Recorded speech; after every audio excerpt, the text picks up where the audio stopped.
오늘 우리에게 주시는 하나님의 말씀은 누가복음 2장 3절에서 14절까지의 말씀입니다.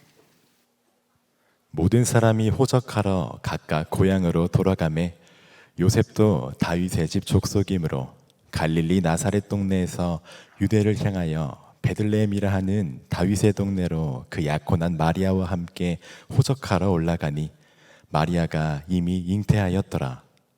거기 있을 그때에 해산할 날이 차서 첫 아들을 낳아 강보로 싸서 구유에 뉘었으니 이는 여관에 있을 곳이 없음이로라. 그 지역의 목자들이 밤에 밖에서 자기 양떼를 지키더니 주의 사자가 곁에 서고 주의 영광이 그들을 두루 비추매 크게 무서워하는지라. 천사가 이르되 무서워하지 말라. 보라, 내가 온 백성에게 미칠 큰 기쁨의 좋은 소식을 너희에게 전하노라. 오늘 다윗의 동네에 너희를 위하여 구주가 나셨으니 곧 그리스도 주시니라. 너희가 가서 강보에 쌓여 구유에 뉘어 있는 아기를 보리니 이것이 너희에게 표적이니라 하더니 호련히 수많은 천군이 그 천사와 함께 하나님을 찬송하여 이르되 지극히 높은 곳에서는 하나님께 영광이요 땅에서는 하나님이 기뻐하신 사람들 중에 평화로다 하니라. 오늘은 성탄 주일입니다. 아주 기쁘고 복된 주일입니다. 오늘 예배 오신 여러분들을 예수님의 이름으로 환영하고 또 진심으로 축복합니다. 교회력으로 예수님의 오심을 기다리고 준비하는 이 4주간을 강림절이라고 합니다. 그래서 교회력은 강림절로부터 그렇게 시작됩니다. 이번 주에 돌아오는 주간에 성탄절이 있으니까 오늘은 교회력으로 강림절 제4주차가 이제 되는 것입니다. 한 주가 지날 때마다 초를 한 개씩 켜게 되고 마지막으로 가운데 흰 초가 켜지는 것을 교회의 전통으로 그렇게 지켰었습니다. 강림절 이 기간은 아기 예수님을 기다리는 그런 기다림을 갖고 있는 때일 뿐만이 아니라 마지막 심판 때 다시 오실 그 예수님, 그 주님께 영원한 소망을 우리가 두면서 다가올 그 하나님의 나라를 기대하며 또 회개하며 참회하며 보내는 기간이 바로 이 강림절 기간입니다. 여러분, 구약에서 예언된 메시아께서 2000년 전에 오셨습니다. 이사야서 9장 6절 말씀이죠. 이는 한 아이가 우리에게 낳고 한 아들을 우리에게 주신 바 되었는데 그의 어깨에는 정사를 메었고 그의 이름은 기묘자라 모사라 전능하신 하나님이라 영존하시는 아버지라 평강의 왕이라 할 것임이라. 또 미가서 5장 2절 말씀이죠. 베들레헴 에브라다야 너는 유다 족속 중에 작을지라도 이스라엘을 다스릴 자가 내게로 나올 것이라. 그의 근본은 상고에 영원에 있느니라. 이스라엘 역사에서 그렇게 그토록 기다리던 그 구원자가 드디어 오신 것이죠. 여러분, 성탄은 이 땅에 오신 그 예수 그리스도로 인하여 기쁨이 가득한 그런 날이기도 하지만 동시에 하나님 당신이 이 땅에 오셔야만 했었던 그런 깊은 의미를 묵상하며 되새겨야 하는 날이 또 성탄을 맞는 우리의 자세여야겠습니다. 최근에 밀레니얼 세대가 크리스마스보다는 할로윈을 더 선호한다, 사랑한다라는 그런 기사의 기사의 제목을 읽은 적이 있습니다.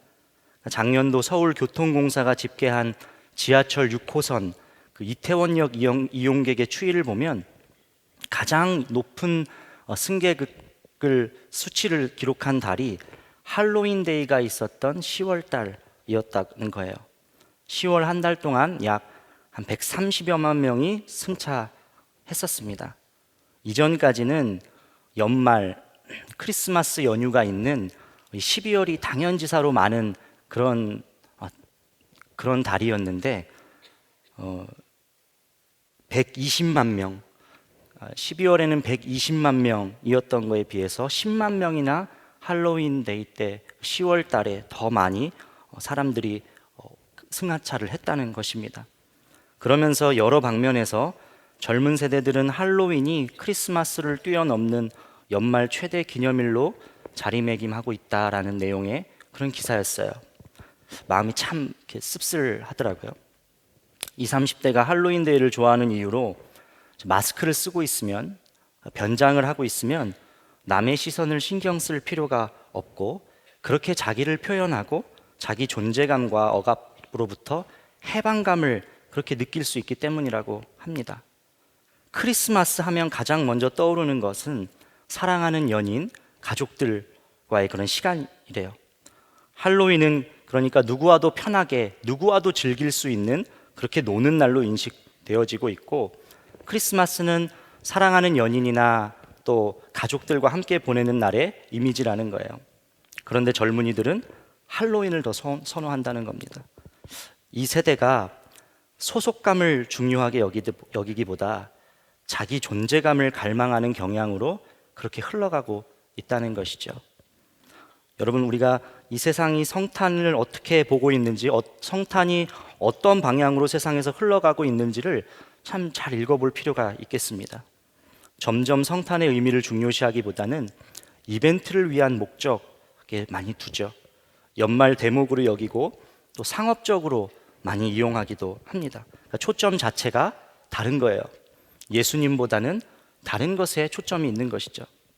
이런 세상의 분위기 속에서 자칫 잘못하면 중요한 의미를, 성탄의 진정한 의미와 중요한 의미를 우리가 놓치면서 그렇게 보낼 수도 있을 것 같다는 생각이 들었어요.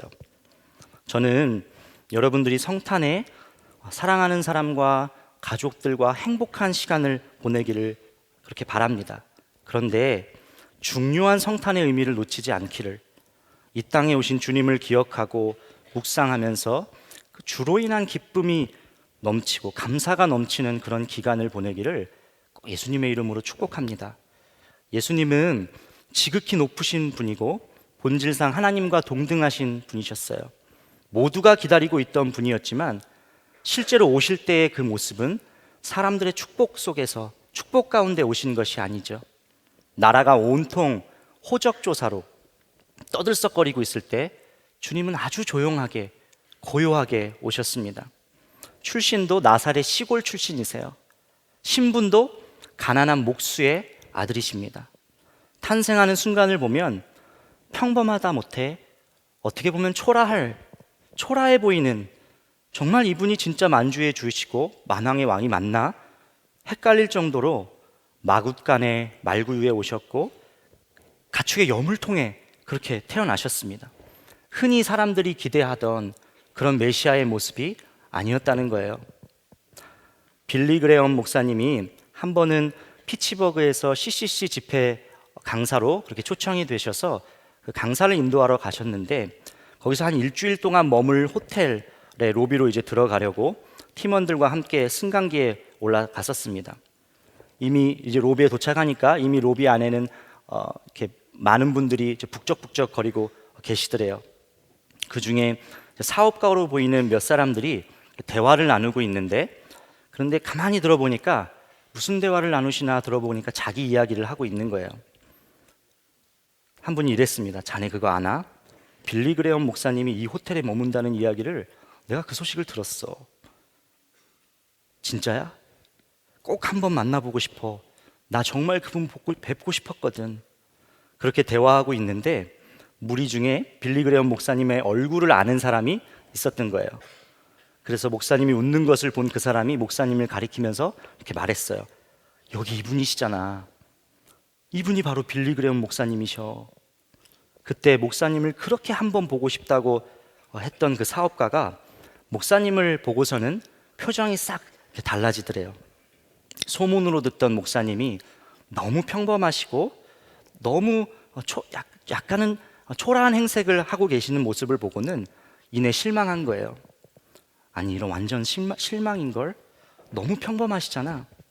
실망이 표정한 그 표정이 역력한 그 남자를 치근히 보면서 목사님이 이렇게 말씀하셨대요.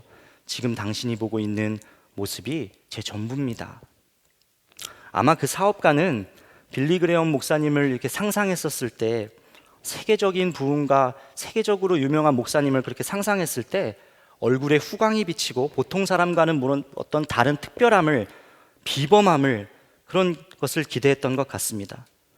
겉모습만으로 만나기만 해도 뭔가는 다를 것 같은, 뭔가는 특별할 것 같은 그렇게 상상했는데 실제로는 지극히 평범하셨던 거예요. 자기가 그려놓은 그림과 생각과 너무 달랐던 것이죠. 예수님이 이 땅에 오셨을 때의 모습도 사람들이 기대하고 생각하고 상상했던 그런 모습이 아니었다는 거예요. 오히려 사람들 생각과 전혀 다르게 뒤집어서 오셨습니다.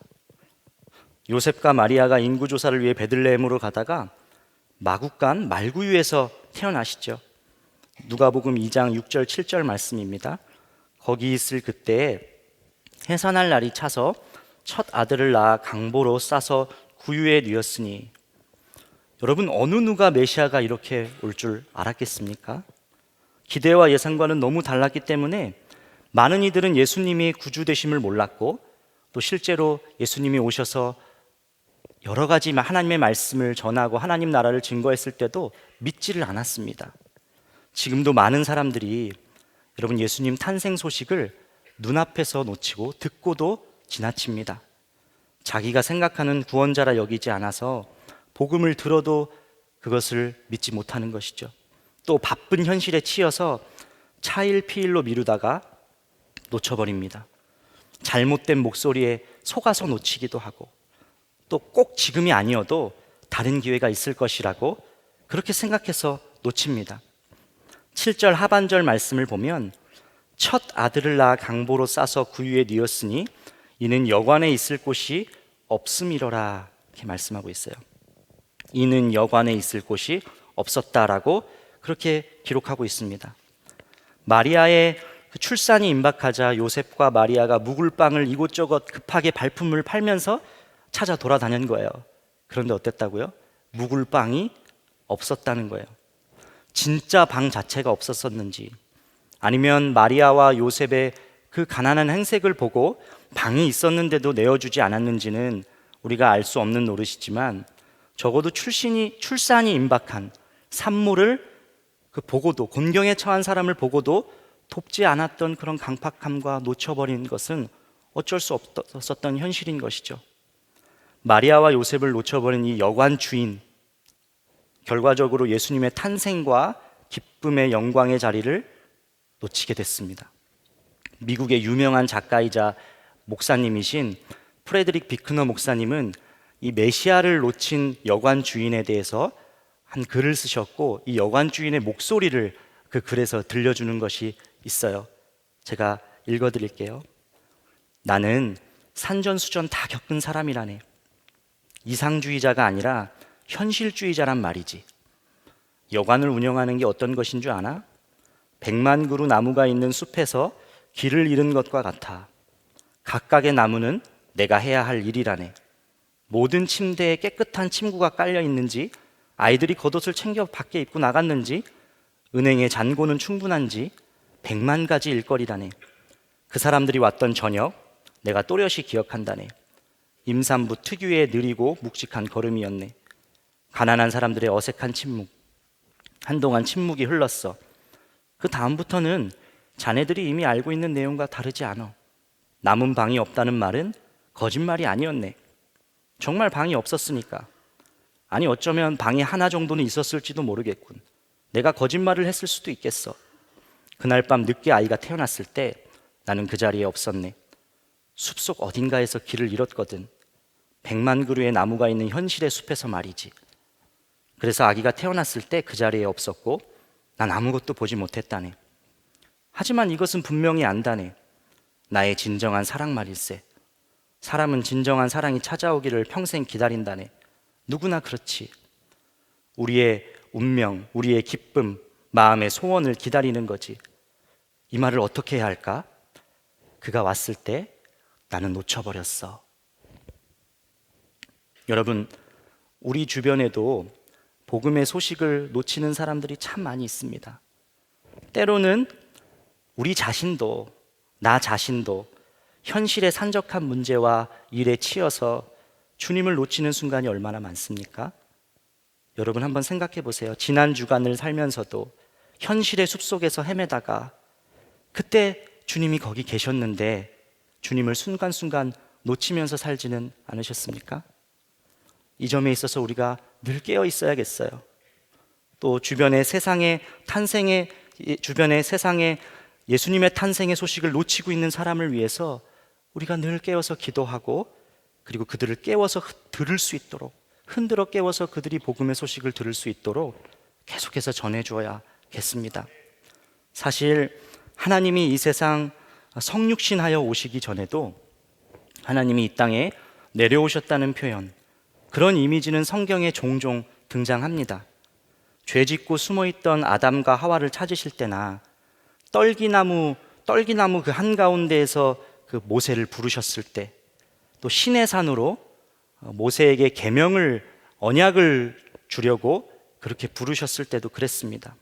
주로 어떤 사람을 만나려고 하시거나 또는 심중에 어떤 목적을 두셨거나 그럴 때 내려오시거나 찾아오셨어요. 또는 심판을 하셔야 한다거나. 창세기 11장 바벨탑 사건도 그렇죠. 노아 시대 이후에 사람들이 또 벽돌을 빚어서 단단히 구워내고 도시를 세우고 도시 안에 탑을 쌓기 시작합니다. 탑을 쌓는 이유가 뭐였죠? 하늘에 닿기 위해서. 그래서 자신들의 이름을 드높이기 위해서 그렇게 탑을 쌓습니다. 그때 하나님이 사람들이 짓고 있는 그 도시와 탑을 보려고 내려오셨어요. 창세기 11장 5절 말씀입니다. 주님께서 사람들이 짓고 있는 도시와 탑을 보려고 내려오셨다. 사람의 마음이 하나로 모아지기만 한다면, 자기들이 그렇게만 된다면 못할 것이 없다는 그런 인간의 교만함, 하나님 없이 하나 되는 것이 얼마나 무서운 것인지를, 하나님을 대적하는 것인지를 이 바벨탑 사건이 보여주고 있는 것이죠. 그래서 하나님이 어떻게 하셨죠? 사람들을 흩으시고 언어를 흩으셨습니다. 여러분, 그런데 예수님이 이 땅에 구주로 오신 것은 구약의 심판을 위해서 오시고 또 사람을 부르고 세우기 위해서 찾아오신 것과는 전혀 다른 차원의 이야기입니다. 요한복음 3장 16절 말씀이죠. 하나님이 세상을 이처럼 사랑하사 독생자를 주셨으니 이는 그를 믿는 자마다 멸망치 않고 영생을 얻게 하려 하심이라. 하나님은 하나님을 반역하기를 원하고 자기 마음대로 살기 원하는 그 인간의 죄성, 그 속박에서 우리를 구원해내시기 위해서 막대한 대가를 치룰 것을 작정하시고 구체적인 계획을 세우신 거예요.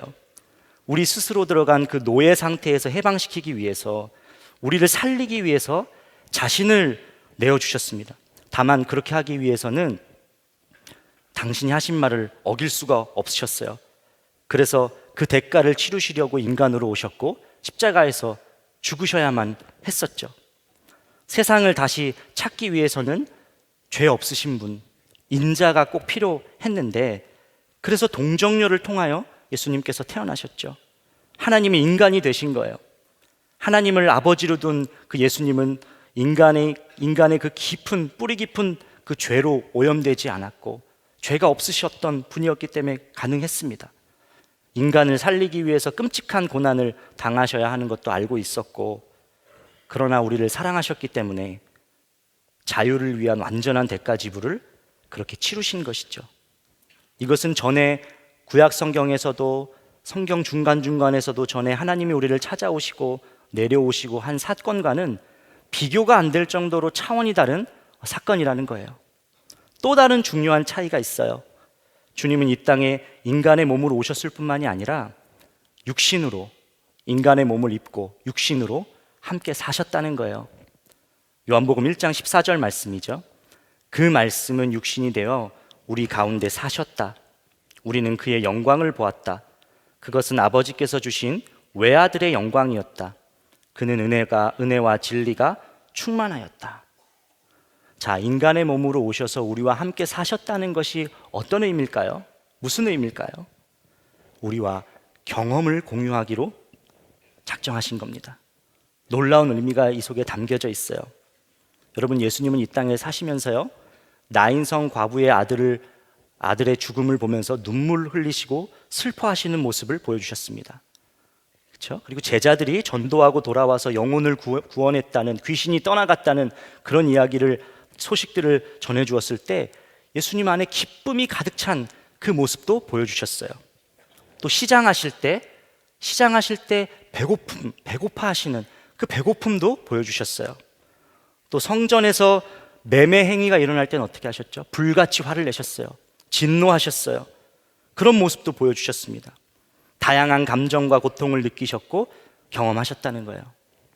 그것을 우리에게 보여줌으로, 이것을 우리에게 실제적으로 이렇게 보여줌으로 말미암아 우리가 하나님의 사랑을 더 구체적으로 실질적으로 알게 되고 믿게 된 것이죠.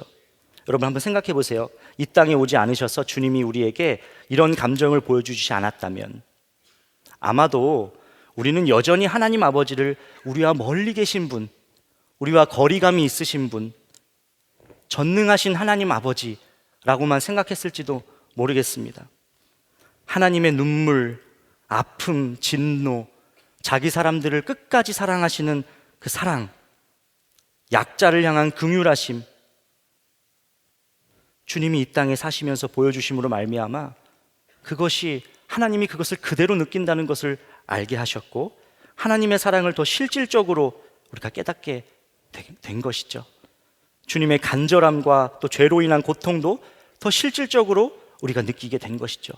주님의 눈물을 보았고 주님의 아픔을 보았고 주님의 진노를 보았고 주님의 긍휼하심을 다 보았습니다.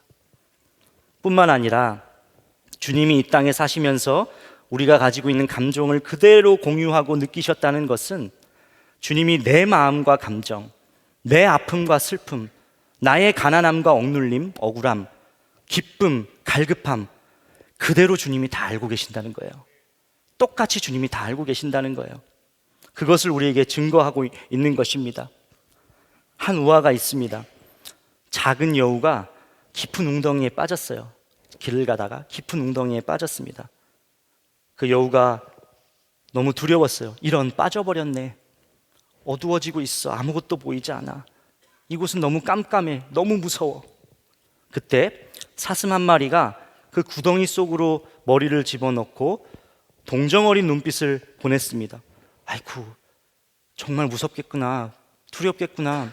내가 좀 먹을 거라도, 샌드위치라도 좀 가져다 줄까? 그리고 지나갔어요. 잠시 후에 야구 모자를 쓴 한 곰이 나타났습니다.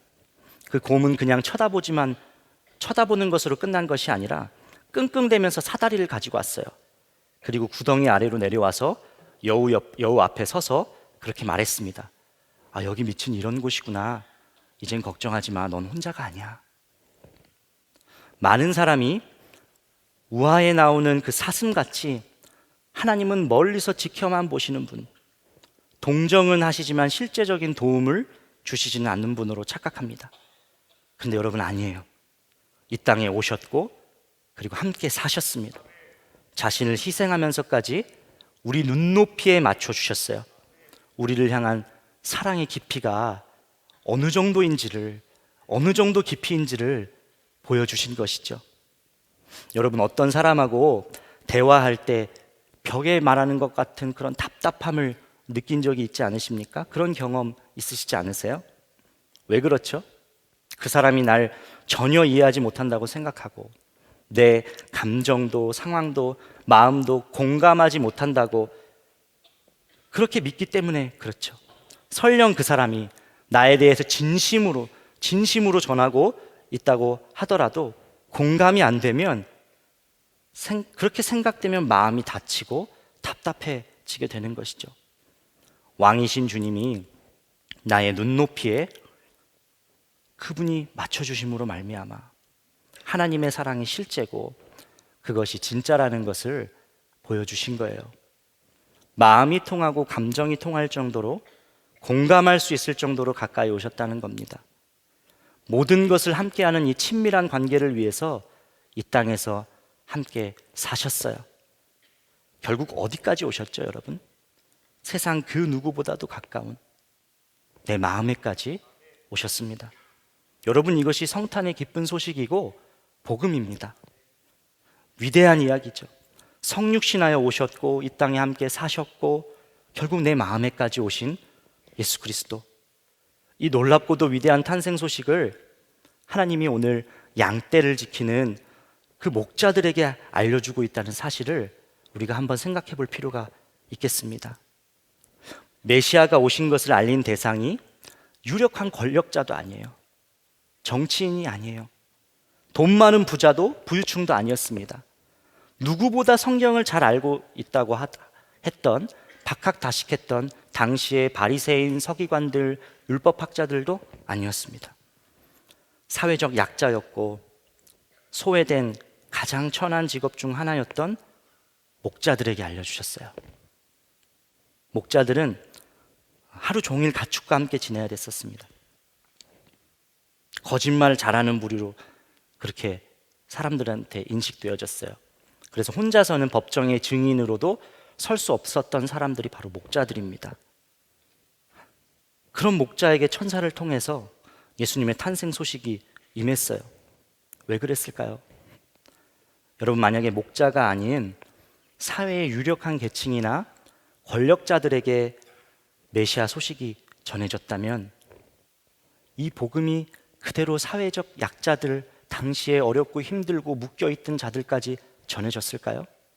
저는 아니라고 생각해요. 이 복음은 그들만의 소유가 되었을 것입니다. 약하고 병들고 소외된 자들로까지 전해지지 않았을 거예요. 목자에게 탄생의 소식이 임했다는 것은 복음이 어떤 특정한 사람들에게만 적용되는 것이 아니라 그렇게 국한된 소식이 아니고 이 세상 모든 사람을 위해서 예수님이 오셨다는 것을 강조하고 있는 것입니다. 10절, 11절 말씀이에요. 천사가 이르되 무서워하지 말라. 보라, 내가 온 백성에게 미칠 큰 기쁨의 좋은 소식을 너희에게 전하노라. 오늘 다윗의 동네에 너희를 위하여 구주가 나셨으니 곧 그리스도 주시니라. 천사가 말한 온 백성에게 미칠 큰 기쁨의 좋은 소식. 좋은 소식이라는 단어는요, 함부로 쓸 수 없는 단어였습니다. 당시에 황제와 숭배와 연관되었을 때 사용됐던 단어가 이 좋은 소식이라는 단어였어요. 황제직이나 아니면 로마가 전쟁에서 이겼을 때, 승리를 거뒀을 때, 그때 이 유앙겔리온이라는 기쁜 소식이라는 단어가 사용될 수 있었어요. 그러니 지금 예수님의 탄생에 있어서 이 기쁜 소식이라고 붙인 것은, 누가복음 저자인 누가가 그렇게 붙인 것은 의도가 있는 것이죠. 진짜 기쁜 소식이 무엇인지를 지금 누가가 가리키고 있는 것이죠. 황제, 세상의 힘, 권력, 물질과 같은 눈에 보이는 것이 기쁜 소식이 아닙니다.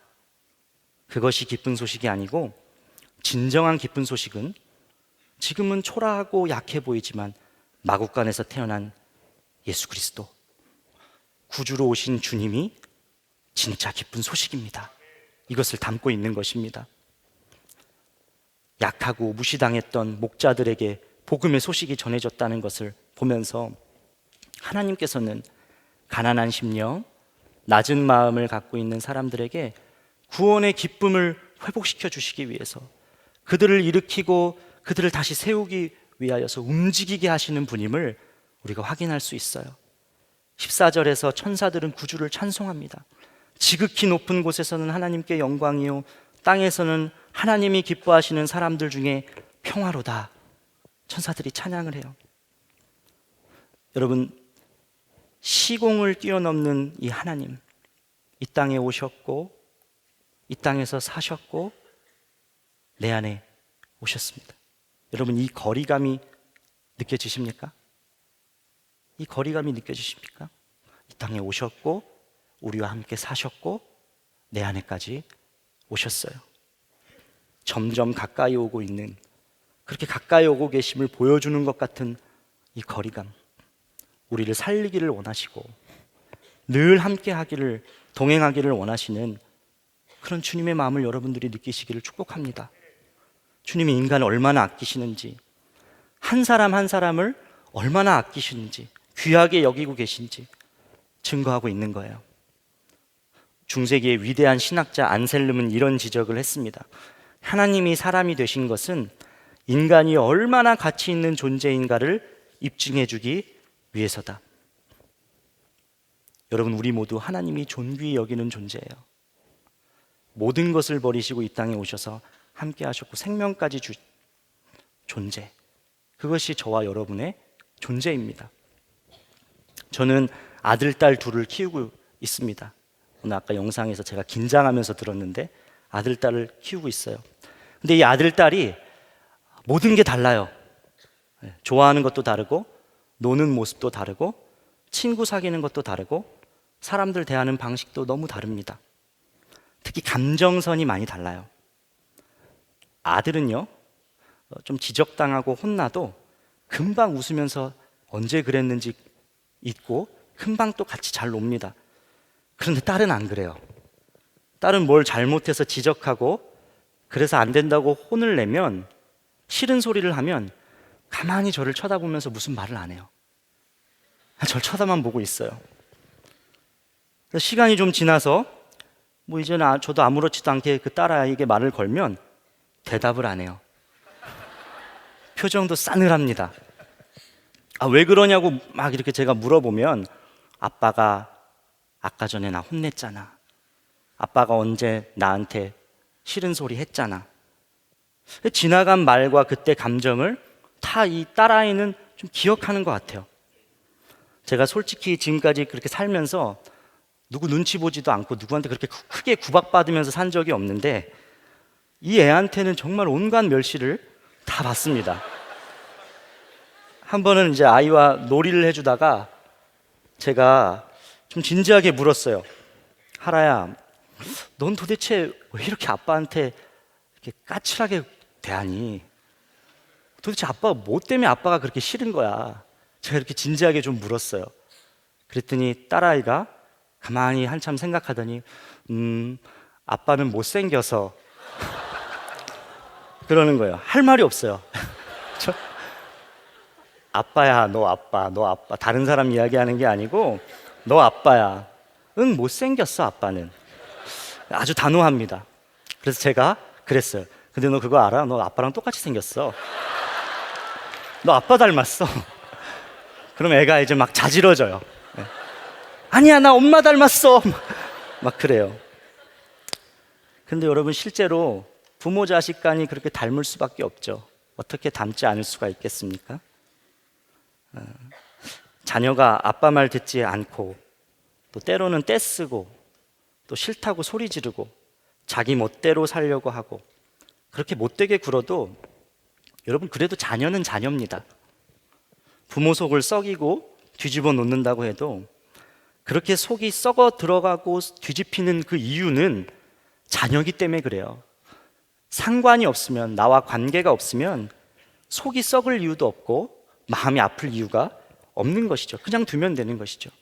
제가 뭘 말씀드리려고 하냐면, 여러분이 하나님의 속을 뒤집어 놓고 하나님의 마음을 아프게 하고 자기 마음대로 하려고 하고 그릇된 길을 선택하고, 그래도 자녀라는 존재가 주는 기쁨과 행복은 하나님께 그 무엇과도 비교할 수 없을 정도로 크다는 거예요. 하나님의 마음이 그렇다는 거예요. 우리 존재 자체가 너무 값진 거예요. 하나님의 형상을 담고 있는 여러분의 존재로 인해서 하나님이 기뻐하신다는 것입니다. 그러니까 예수님을 이 땅에 보내주셨죠. 그러니까 이 땅에서 살게 하시고 십자가 지게 하시고 생명까지 우리에게 아낌없이 주신 것이죠. 말씀을 정리하려고 합니다. 하나님의 이 다가오심, 시공을 초월하여 인간으로 오시고 또 우리와 함께 사신 예수님, 내 마음에까지 임하신 주 예수님, 이것이 여러분의 이야기로 들려지기를 예수님의 이름으로 축복합니다. 가난한 심령, 낮은 마음, 애통하고 갈급한 마음, 겸손한 마음으로, 그래서 목자들과 같이 구주의 탄생 소식을 완전하게 누리고 또 천사들의 찬양처럼 그렇게 찬양이 터지는 기쁨이 여러분에 있기를 원해요. 이 소식을 그리고 들은, 알고 있는 여러분이 또 반드시 주변과 함께 이 소식을 나누기를 또 축복합니다. 예수님은 이 땅에 오셔서요, 로마 권력과 싸우시지 않았습니다. 그렇죠? 주님이 책망하고 싸웠던 대상이 누구신지 아세요? 유대인들이었어요. 바리새인들, 서기관들, 율법학자들이었습니다. 이유는 간단해요.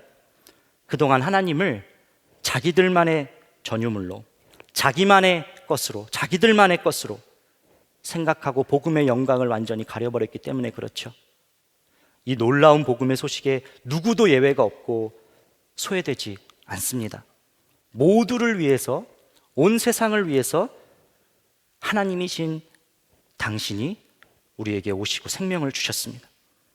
겉으로 보기에 인간으로 오신 아기 예수님은 왜소해 볼 수도 있고 지위도 신분도 힘이 없어 보일 수도 있지만, 여러분, 예수님 탄생으로 말미암아 이제 이길 수밖에 없는 그 세상과의 대결, 그것이 시작된 겁니다.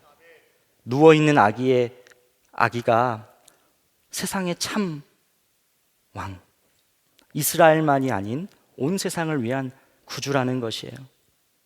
여러분 모두 성탄의 기쁨을 충만하게 누리시고 또 주변에게, 사랑하는 이들에게 아낌없이 흘려보내는 성탄 보내시기를 예수님의 이름으로 축복합니다. 우리 함께 찬양하고 기도했으면 좋겠습니다.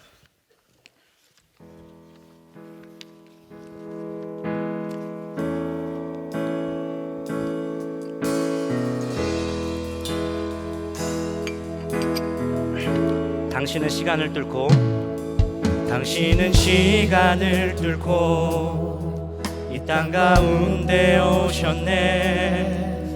우리 없는 아들 원치 않아 우리 삶에 오셨네. 자신의 평안 버리고 우리에게 평안 주셨네.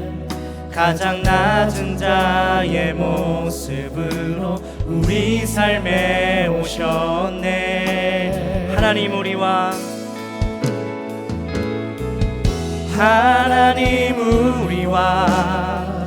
영원히 함께 하시네. 힘없는 우리에게 그 나라 보여주시네.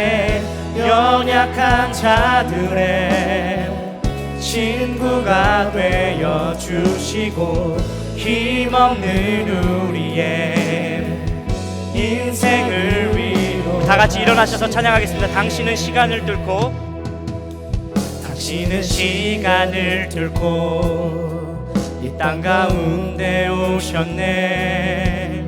우리 없는 아들 원치 않아 우리 삶에 오셨네. 자신의 편안 버리고 우리에게 평안 주셨네.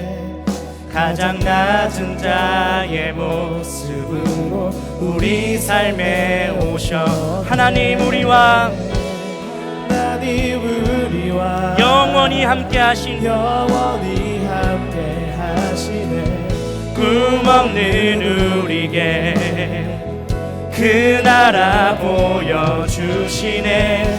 연약한 자들의 친구가 되어 주시고 힘없는 우리의 인생을 위해. 하나님 우리와 영원히 함께 하시네. 하나님 우리와 영원히 함께 하시네. 꿈없는 우리에게 하나님의 나라를 보여주시네.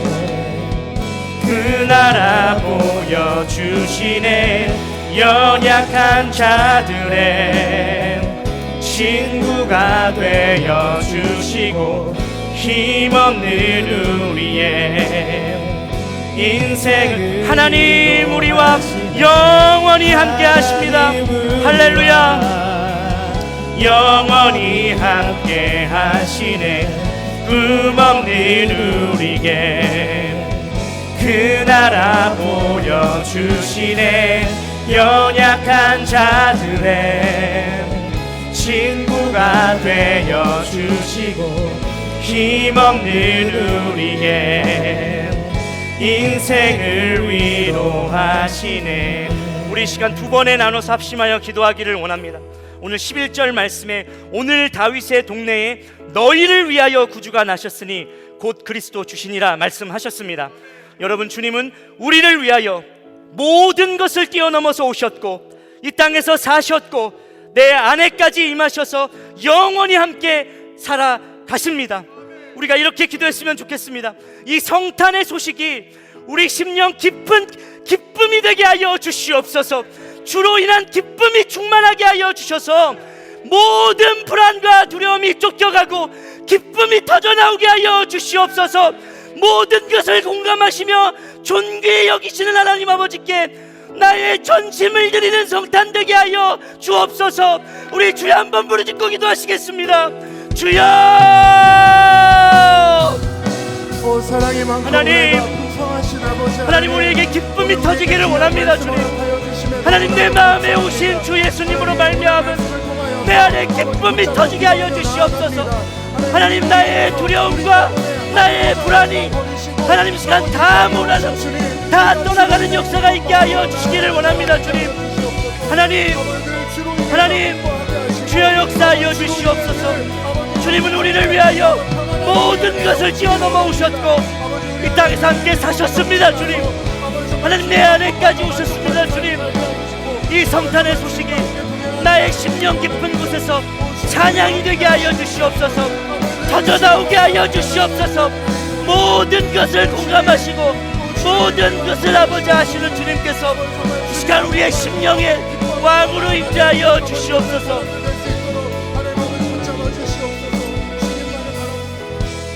이 시간 한 번 더 기도하기를 원하는데, 성탄의 기쁜 소식은 나만을 위한, 우리만을 위한 소식이 아니고 세상 모든 이들을 위한 복음입니다. 주변과 이웃에 이 소식을, 복음을 전해야 할 사명이 우리에게 있겠습니다. 성탄의 기쁨이 세상 곳곳에 흘러가게 해달라고 우리가 믿음을 갖고 기도했으면 좋겠습니다. 우리 가정에 성탄의 기쁨이 흘러가게 하여 주옵소서.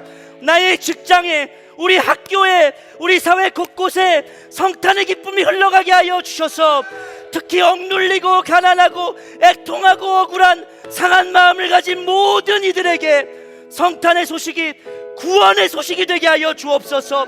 온 세상을 위한 구주의 탄생으로 찬양이 터져나오게 하여 주시옵소서. 우리 다시 한번 주여 한번 부르짖고 기도하시겠습니다. 주여! 하나님, 주여 하나님, 하나님 이것을 우리만의 소식이 아니라, 나만의 이야기가 아니라, 하나님 우리만의 이야기가 아니라 온 세상을 위한 하나님의 놀라우신 계획하심을 믿습니다. 주여 하나님, 아버지 이것이 하나님 흘러가게 하여 주십시오. 우리의 삶을 통해서 하나님 흘러가게 하여 주십시오. 가정으로 흘러가게 하여 주십시오. 직장으로 흘러가게 하여 주십시오. 우리 아버지 학교로 흘러가게 하여 주십시오. 내 관계 가운데 흘러가게 하여 주십시오. 하나님 이 소식으로 말미암아 우리가 다시 살아나기를 원합니다. 주님, 모든 것이 몰아지고 하나님이 주시는 평강과 주님이 주시는 기쁨이 나의 심령에 붙들어지게 하여 주시옵소서. 오 주여 감사합니다. 오 주님,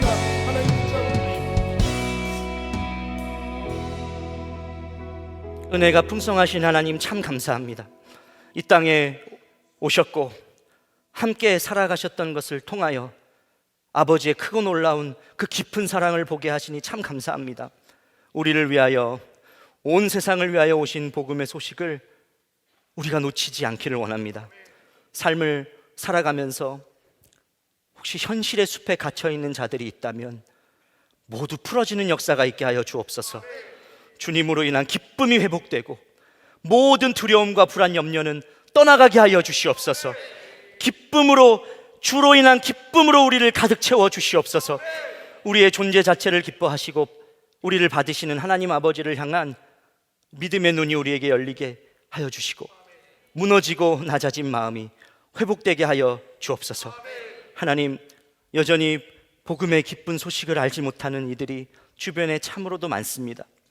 우리를 통해 흘러가게 하시기를 원하고 영원히 살아나는 복이 있기를 원합니다. 이 일에 있어서 우리가 평생에 걸쳐 사명을 잘 감당하게 하여 주시옵소서. 오늘 예배 후에 있을 찬양의 별, 거리 찬양을 통하여서 천사들의 찬양, 지극히 높은 곳에서는 하나님께 영광이요 땅에서는 하나님이 기뻐하신 사람들 중에 평화로다, 이 복음의 소식이 세상에 울려 퍼지게 하여 주시고 지나다니는 사람들의 마음을 주장하여 주시옵소서. 주님, 질병으로 인하여 고통당하고 있는 청년들, 마음의 병으로 고통당하고 있는 청년들, 심한 좌절과 우울로 어려움을 겪는 모든 이들에게 기쁨이 회복되기를 원합니다. 주님을 더욱 선명하게 만나게 하시고 곳곳에서 또한 하나님 나라를 위하여 애쓰시는 선교사님들, 오늘 이 시간도 이번 주간도 붙들어 주시옵소서. 남북 간의 평화에 진전이 있게 하여 주시고 모든 갇혀있는 주의 종들에게 힘을 주시고 속히 나올 수 있는 그 길을 열어 주시옵소서. 하나님 드려진 예물 하나님 나라를 위하여 사용되게 하시고 사랑하고 섬기는 일에 우리가 늘 마음과 뜻과 정성을 다하게 하여 주시옵소서. 우리를 위해 이 땅에 오시고 함께 살아가신 사셨던 주 예수 그리스도의 크신 은혜와 독생자까지 아끼지 않으신 하나님 아버지의 무한하신 사랑과 내 안에 오셔서 영원토록 함께 하신다고 약속하신 성령님의 내주교통 역사하심이 오늘 성탄의 기쁨을 누리고 나누기를 원하는 사랑하는 모든 젊은이 교회 청년들과 성도들 위해 지금부터 영원까지 함께 하시기를 간절히 축원하옵나이다. 아멘.